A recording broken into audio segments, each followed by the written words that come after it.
There's so many different kinds of cheese, and if you just eat the same cheese every day, you're never gonna discover all the other delicious cheeses. We've got our house breeze, we've got the Mount Tam, Humboldt Fog. Then we kind of transition into the soft, stinky cheeses that are my favorites. Oh, raclette is so cool. So the word, it comes from the French word that means to scrape.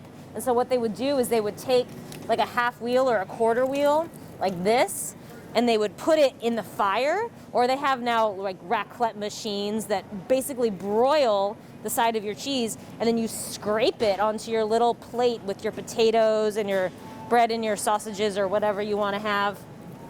It's just the best melting cheese. It's ooey and gooey, and it's got a lot of flavor.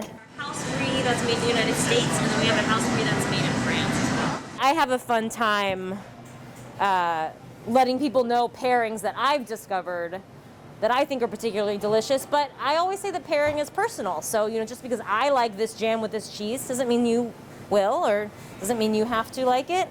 If you don't like Marionberry, that's cool. We have apricot or grapefruit or anything else you can imagine. Oh yes, I love making custom cheese boards. I could do to fit any budget, any amount of cheese you like, any kind of cheese you like.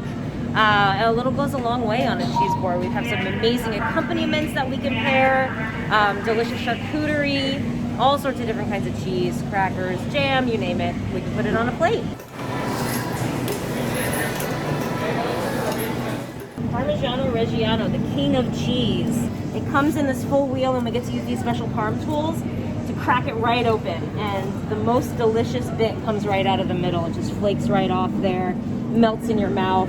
This wheel was 2 years old when I cracked it open. It's such a surprise, especially if they come in on the other side of the store. They see the prepackaged cheese first, and they come over here, and it's like a whole nother world. People didn't know that we do custom boards. People don't know that most of these cheeses exist. Our house mozzarella is so fun to make. The curds come in, we rip them apart, we pour hot water over them, they knit together, we fold them over like pizza dough, we kind of let the weight of the curds stretch it out. It's so fun to make. Everybody gathers around, they say, oh, it's mozzarella day. For the most part, if there's something you really want and you don't see it here, I will do what I can to get it in. I had a lot of requests when we first opened for horseradish cheddar, and we didn't have one, and I was able to get one in, and now we have it, and it's great, and people love it. So if you don't see what you're looking for, feel free to ask me. I think people are still sort of learning that we're here. I'm really hoping that the holidays are going to bring in a lot of people who haven't checked us out yet. And they're going to be so delighted by our selection that they'll just keep coming back and back.